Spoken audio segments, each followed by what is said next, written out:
제가 살면서요, 가장 저한테 충격적인 그림 중에 하나가 저 신학대학 1학년 때 벌어진 사건인데요. 원래 이제 제가 다니던 교단 신학대학이 미국 선교국가였어요. 그래서 입학할 때 학장님이 미국 분이셨어요. 그래서 이제 자기가 그분 성함이 아더씨여가지고 한국말을 전라도 사투리로 기가 막히게 하시는 분이거든요. 조직 신학을 그분이 가르치시는데 저희가 이제 아저씨라고 불렀습니다. 그래서 그 신학교를 미국 선교부가 1950년대 한국전쟁 때 세운 학교이기 때문에 쭉 하고 이제 그렇게 교단 저희 총회하고 이렇게 운영을 해왔는데 제가 1학년 때 미국 선교부가 이거를 이제 한국 총회로 완전히 위임하는 거예요. 그러니까 이제 총회에서는 총회에서 10년을 준비해 왔거든요. 위임 받으려고 준비하는데 그 세계에서 제일 큰 교회가 우리가 하겠다고요.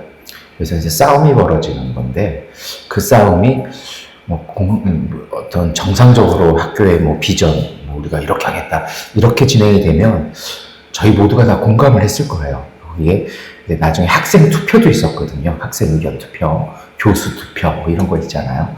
10년 이상 보직 교수들의 어떤 의견서, 이게 미국 선교부에서 되게 중요하게 보더라고요.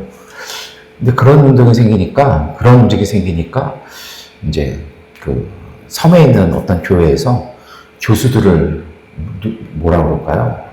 불명예스럽게 다 퇴직을 시키는 거죠. 그러니까 이제 학생들이 불끈하죠. 그러니까 학생이 세 파로 나눴어요. 우선은 총회를 기반으로는 지방 학생들, 정말 전국에 있는 지방에서 다 뽑아가지고, 저희는 이제 노회를 지방회라고 하는데요. 각 지방에서 추천해서 보낸 학생들. 서울은 대부분 섬에 있는 교회를 다니시는데 그 섬에 있는 교회 학생들, 저처럼 집은 서울인데 교회를 섬으로 다니지 않는 친구들, 저희는 굉장히 약간 그렇죠. 그런데 이제 이게 극단인데 저희가 생각할 수 없는 방법으로 이게 막 치달아가는 거예요. 그러니까 제 기억에 저희 과대가 좀 친한 형이었는데요. 파주 금촌에서 올라온 선배가, 형이 이제 거기에 대해서 너무 화가 나니까 이제 뛰어내리겠다고 올라간 거예요. 그러니까 이게 초유의 사태죠. 신학대학에서. 그러니까 이제 누가 설득할 것이냐 해서 이제 4학년 선배들하고 친구 중에 너 가라. 그러니까 제일 중도적인 입장이 저니까 집은 서울이대 여의도로 가지 않는, 이름을 말하면 안 되는데 하여튼 섬을 안 가는, 부모님이 섬을 가지만 저는 안 가는, 갔어요. 그래서 이제 논리를 쭉 얘기하는데 이 친구도 이제 너무 막 이렇게 의분이 찬 거죠. 말도 안 된다. 어떻게 교회가 이럴 수 있냐 하면서 하는데, 그때 한 4학년 선배가 이 호세와 이 본문을 얘기를 하면서 우리가 의지할 건 뭐도 아니고 저것도 아니니까 저 거기까지 은혜 받았어요. 근데 그분이 딱 하는 얘기가, 당장 내려와서 금식을 선포하고 40일 금식하면은 이 문제는 해결될 것이다. 이 친구는 더 뚜껑이 열렸어요. 그래서 이 모양 이꼴 된 거 아니냐. 우리가 좋은 기회들을 형들이 그딴 소리 해가지고 우리가 다 어떤 공식적으로 할 수 있는 걸 다 날리고 그쪽을 그 논리로 우리가 금식하고 기도하는 동안 변호사 동원해서 그렇게 다 하지 않았냐. 하는 거죠. 그러니까 이제 공은 저한테 넘어왔는데요. 한 30분 후에 그 친구가 내려왔어요. 그래서 이제 강리교회 가서 목회 하는데요. 그러면서 사실은 수십 년 이 본문은 저한테요. 왜냐면 오늘 본문이 어떤 거예요? 하나님이 이스라엘 백성에 너는 이렇게 대답을 해야 돼 라고 얘기하는 거잖아요. 무슨 얘기입니까? 저희가 아수르도 의지하지 않겠습니다. 하겠습니다. 가끔 우리가 교회에서 부딪히는 아이러니가 이게 있어요. 돈도 필요 없고, 저도 그렇게 설교하잖아요. 관계도 필요 없고, 다 필요 없고, 오직 하나님의 은혜로, 하나님의 능 것은 힘으로도 되지 않으면 능으로 되지 않고 오직 하나님의 여호와의 영으로 되느니라. 저도 그렇게 설교하거든요. 여러분 어떻게 하실래요? 이 본문은 과연 그럴 뜻일까요? 아무것도 안 하고 40일 금식으로 기도하고 철야하면 이루어질까요? 사실은 이 본문은 그런 뜻만은 아닐 것입니다. 그래서 이 본문은 저한테 굉장히 하나의 아픔을 갖고 있는 본문이기도 하는데요. 그래서 때로 제가 하는 설교는 나이 드신 목사님들은 분노하실 수도 있는 것입니다. 근데 오늘 본문은요, 그런 의미, 오늘 이 하나님의 말씀은 돈도 필요 없다, 다 없다. 와서 예배드리고, 와서 금식하고, 와서 기도하면 된다. 그러면 모든 게 다 잘 된다. 맞지만 이건 아닙니다. 무슨 뜻이냐면요, 오늘 호세아가 살았던 북이스라엘의 시대가 호락호락한 시대가 아니었습니다. 백성은 하나님을 버린 게 아니고요, 하나님보다 더 의지할 걸 찾는 것입니다. 어제 설교와도 이어지는데요, 아수르의 힘, 경제적인 풍요, 우상의 삶의 안전이 되어 그냥 하나님은 성전에만. 그래서 하나님은 먼저 나라를 고치시는 것이 아니라 사람의 마음을 고치시는 것입니다. 이스라엘아, 하나님 여호와께로 돌아오라. 14장 1절을 말씀하십니다. 돌아온다라는 말이 슈브입니다. 오늘 한국 교회는 이것을 회개라고 번역을 합니다. 슈브, 돌아온다라는 것은요, 어떤 움직이는 것이 아니라 내 삶의 중심과 존재의 방향을 하나님께 다시 맞추는 것입니다. 처음에 제가 서두에 드렸던 것이요, 돈도 필요 없을까요? 돈 필요해요. 내 능력이요, 도움이요, 다 필요해요. 관계 필요해요. 그런데 여러분, 이 슈브라는 말의 의미는 이런 거 다 필요 없으니까 다 태우고 부셔라, 아니에요. 지금 장로교 합동에서 목회하는 제 고등학교 친구는요, 고등학교 2학년 때까지는 열심히 불교신자였어요. 그래서 이문세가 너무 좋아서 기타를 배우고, 보통 기타가 6줄이잖아요. 이문세 곡을 연주하고 싶어서 12줄 기타를 사가지고 하는, 이문세 레코드 LP판이 한 이 정도 모아놓은, 그러니까 앨범 하나에 한 10장씩 사는 거죠, 팬심으로. 예수님을 믿고서, 그 당시 저희가 무슨 낮은 울타리, 신사관 집사 해가지고 문화 이러고 해서 거의 반달래짐이었거든요. 학교에 이거 다 싸들고 와서 내가 하나님을 너무 사랑해서 이런 세상의 막을 모르겠습니다. 그래서 와! 닫고 불태워버렸거든요. 그리고 나서 4년 후에 다시 사더라고요. 예수님 믿으면 안 들어야 될까요?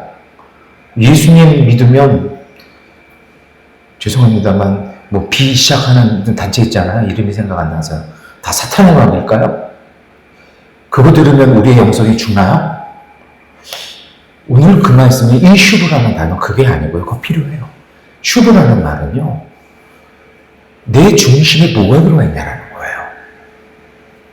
내 중심에, 어제 설교의 마지막 기억하십니까? 우리의 영성은요, 하나님의 호흡, 하나님의 숨결이 내 속에 살아 움직이는 겁니다. 그게 내 삶의 내면으로 나오는 거예요. 그렇게 되어질 때 그 기반 위에, 그 질서 위에, 그 흐름 위에 물질도 쓰는 거고요, 관계도 쓰는 거고요, 능력도 쓰는 거예요. 근데 이게 바뀌는 건 문제라는 거예요. 오늘 하나님 말씀하시는 건 다 필요 없다가 아니고요, 이 슈브라는 단어 안에는요, 우리의 중심이 하나님의 호흡과 하나님의 그 숨결, 하나님의 생명이 살아 움직이는 그것이 되어야 한다는 거예요. 그게 내 신앙의, 내 인격의 아이덴티티가 되어지고요, 사는 거죠. 내 삶의 기준이 되는 거죠. 거기에 따라 맞춰서 사는 거죠. 그래서 합당하게 모든 것을 다스릴 수 있는 때 모든 것이 선해질 것입니다. 여러분, 그래서 오늘 우리 한국교회가 회개라고 번역하는 슈브는요, 그런 의미가 있습니다. 그래서 14장 2절이 뭐라고 말씀하십니까? 너는 말씀을 가지고 여호와께로 돌아오라. 어제 저도 하나님의 숨결과 생명에 우리의 호흡과 우리의 영혼, 내면, 우리의 생명을 흘러서 그것이 내면화되는 거라고 말씀을 드렸잖아요. 이게 어떻게 되어질까요? 우리도 내선일체를 자아일체를 해야 되고 도교처럼 참선을, 그게 아니에요. 우리의 신앙은, 호세아서는 분명한 말씀을 합니다. 말씀을 가지고 돌아와라. 이 모든 것은요, 하나님의 말씀으로 이루어진다는 것입니다. 그런데 오늘 이 말씀은 단순한 정보가 아닙니다. 여기에서는 히브리어가 다바르라는 말을 씁니다. 다바르는 창세기 1장에 나오는 거죠. 하나님이 말씀하시니 되었다. 그래서 이 말씀이라는 건요, 하나의 포워딩이 아니에요. 그냥 워딩이 아니고요, 이건 하나의 크리에이티브예요. 하나님의 창조의 힘이에요. 하나님이 말씀하시니 그대로 되었다라는 것이요. 하나님이 내게 말씀하시니 그 말씀이 내게 인격이 되고 내 삶의 사건이 되는 하나님의 힘입니다. 하나님의 은총입니다. 이것을 우리 안에 받아들이는 것입니다. 지식이 아니라, 교양이 아니라, 감정이 아니라 내 삶을 움직이는 울림이 되고 떨림이 되고 이것이 세상을 움직이는 동력이 되어지게 하라는 것입니다. 그래서 우리가 하는 모든 일 속에 기도와 함께 하는 것입니다. 기도를 통해서 하나님의 뜻이 분명한 것을 가지고요. 그 확신을 가지고 하는 것입니다. 앞이 보이지 않습니다. 바울 입장에서도 자기는 이쪽 가고 싶은데 하나님의 성령이 자꾸 저쪽 가라고 하니까 아무 계획도 없지만 막막하지만 누구 도와주고도 모르지만 그는 가는 겁니다. 그렇게 해서 한 단계요. 남자들 유명한 사람 하나도 못 만나죠. 기껏 만나고 그 사람을 처음으로 대화가 가능한 사람이 누굽니까? 빨래하는 곳에서요. 아줌마들 모여서 하는 데서요. 루디아를 만나는 것이 그의 첫 선교의 첫 열매가 되어집니다. 그리고 초대교회가 시작되어집니다.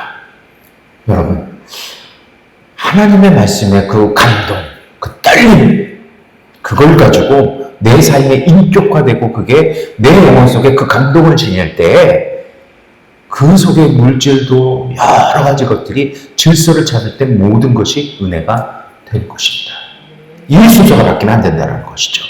하나님의 말씀은 단순히 옳고 그름을 가르치는 지식이 아닙니다. 하나님의 말씀 다발하는 우리 안에 하나님의 시선을 세워주는 것입니다. 하나님 보시기에 어떤가가 되는 것입니다. 우상은 현실을 두려움으로 보게 합니다. 그래서 더 많은 돈이 있어야 되고 더 많은 백이 있어야 되고 더 많은 뭐가 있어야 합니다. 그런데 하나님의 말씀은 같은 현실 속에서도 생명의 가능성을 보게 하십니다.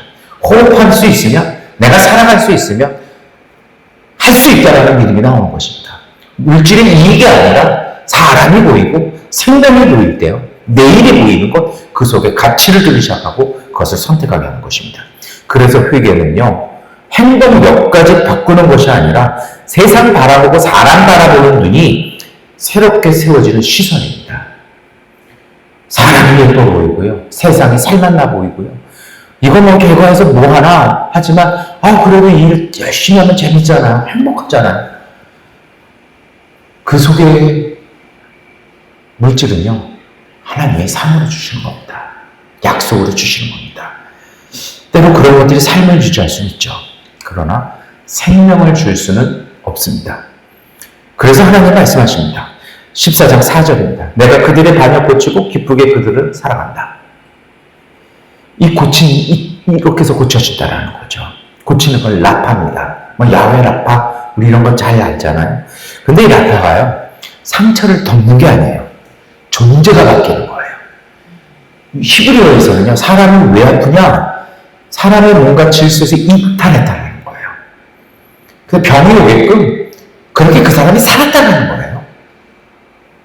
그러니 그 병을 완전히 치료하려면 그 사람의 인격과 존재가 바뀌어야 한다는 것입니다. 그래서 예수님이 어떻게 뭐라고 얘기하십니까? 내 병이 나았다 하지 않잖아요. 내가 구원받았다. 이것이 바로 라파입니다. 그래서 여러분 우리가 봐야 할 것이 있습니다. 때에 따라 우리가 왜 하나님의 말씀 다바르가 우리의 인격과 삶에 힘이 되지 않을까요? 우리 속에 죄가 들어옵니다. 죄는요 또 다른 인격이에요. 사도 바울이 로마서 7장에서 그러잖아요. 나는 하고 싶지 않은데 또 다른 유혹이 들어와가지고 자꾸 그걸 꼬드긴다고요. 나를 덤벼놓고 그 죄가 먼저 움직인다고요. 그래서 히브리어에서 죄라는 말의 의미 중에 하나는 하나님의 생명이 메마른 상태입니다. 바짝 메마르게 있어가지고요. 그 죄라는 그 또 다른 악의 인격이 들어왔을 때 이걸 제어 못하는 거예요. 질질 끌려가는 거죠.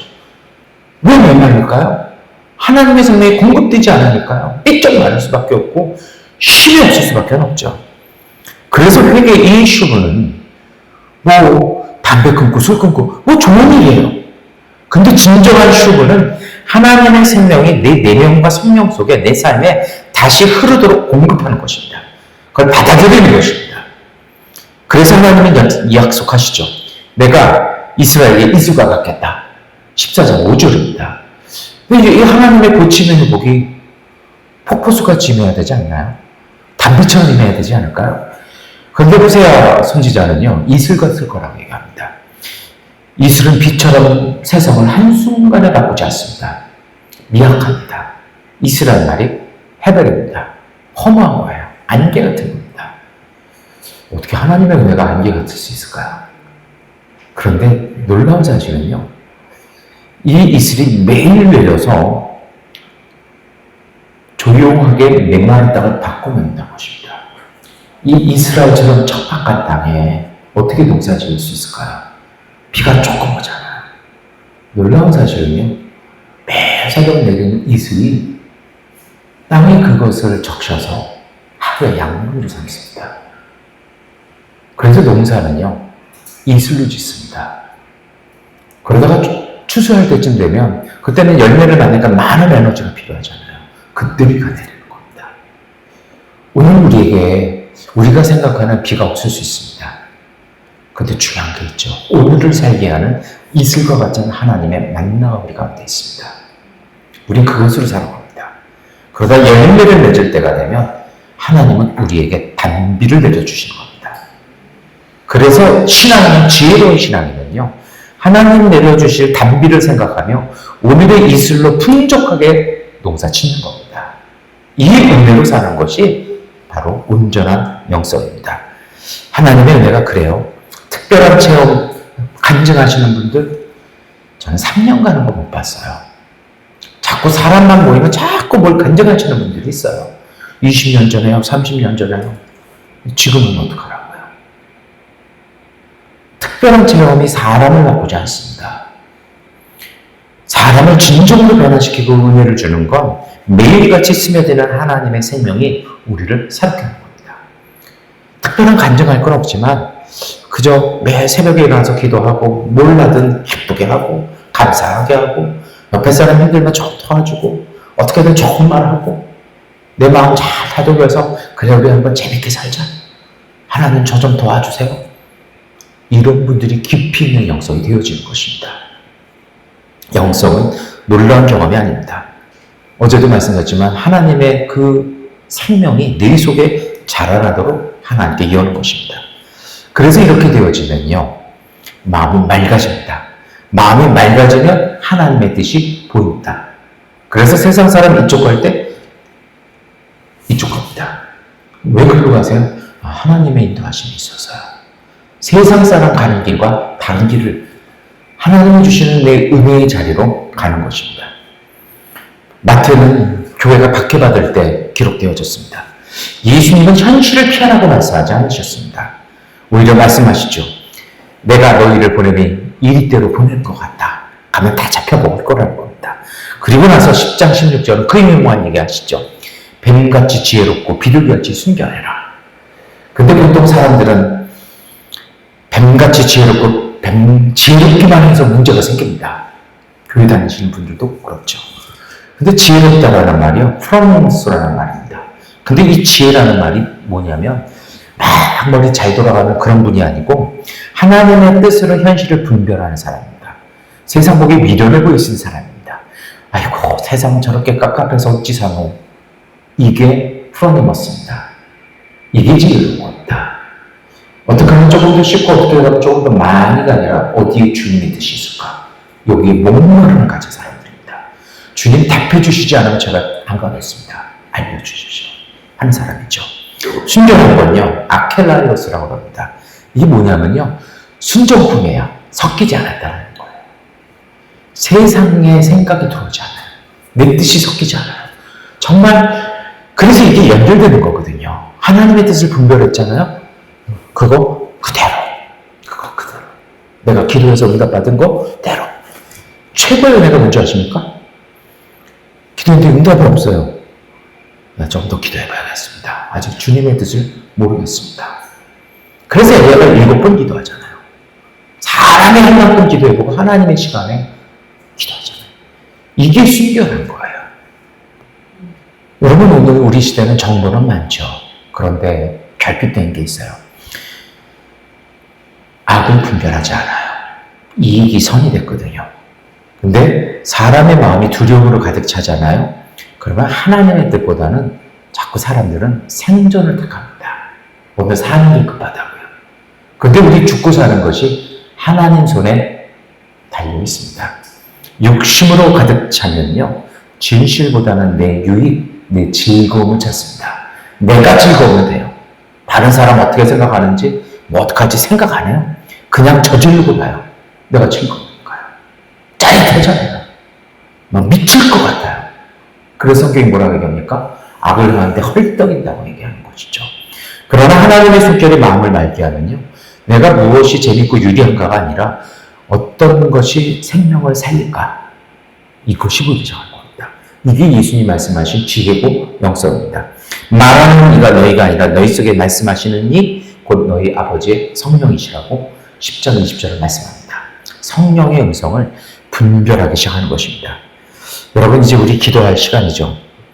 순전한 일상의 영성은요, 그래서 자신 앞에, 하나님 앞에서 자신을 돌보는 것입니다. 가만히 있는다고 안 돼요. 자신을 맑고 바르게 하기 위해서요, 관리죠. 자꾸 세상에 악한 게 들어와요. 혼탁한 게 들어와요. 그래서 자기 자신을 자꾸 거룩한 것으로 가는 겁니다. 좋은 이야기도 듣고, 좋은 것도 먹고, 좋은 이야기도 나누고, 혼자 있으면서 기도하고, 골방을 만들어내면서요, 이 골방 안에서 마음에 있는 잡초, 마음의 때들을 씻어내는 것이 바로 헌신입니다. 이것이 되을 때 가능한 것이죠. 하나님의 생명은 선물입니다. 이 선물을 잘 쓸 수 있도록 돌보는 것이 바로 믿음의 응답입니다. 하나님은 부어주실 때 그걸 잘 받을 수 있도록 우리의 그릇을 깨끗하게 돌보는 것입니다. 좀 재미없게 사는 것입니다. 그런데요, 좀 재미없게 사는데 그 속에 더 행복한 것들이 있는 것입니다. 영성은 자기 자신을 몰아붙이는 것이 아니라 하나님 앞에서 자신을 정직하게 돌보는 것입니다. 이제 정말 우리 기도할 시간이죠. 저는 이 말씀을 꼭 드리고 싶습니다.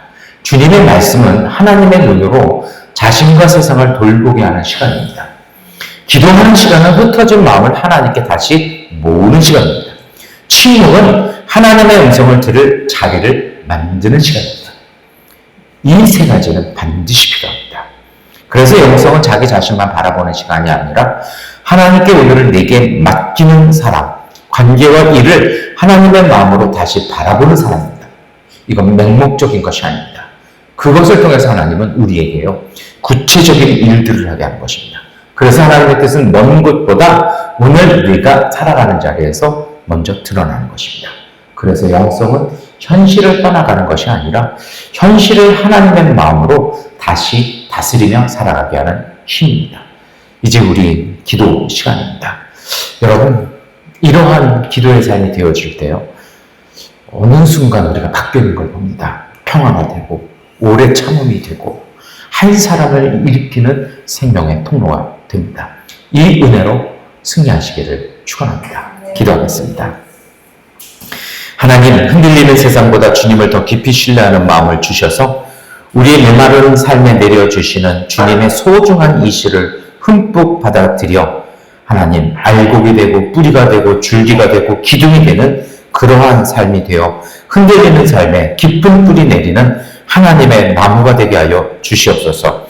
우리 안에 성령의 숨결 새롭게 하시어 메마른 생각은 생명으로, 조급한 마음은 평안으로, 두려움은 담대한 믿음으로 바꾸게 하시고 날마다 말씀 앞에 자신을 열어 작은 순종을 기쁘게 선택하며 사랑과 진실을 잃지 않는 제자로 살아가게 하여 주옵소서. 그래서 우리의 재미와 유익이 아니라 하나님의 기쁨, 하나님의 감사, 선한 열매를 행복해 하는 하나님의 사람들 되게 하시어 우리의 삶이 주님의 은혜를 머금은 이슬처럼 지친 사람에게 위로가 되고 어두운 곳에 작은 빛이 되어 주님의 복음 전하는 하나님의 사람, 하나님의 가족 되게 하여 주옵소서. 예수 그리스도의 이름으로 기도드립니다.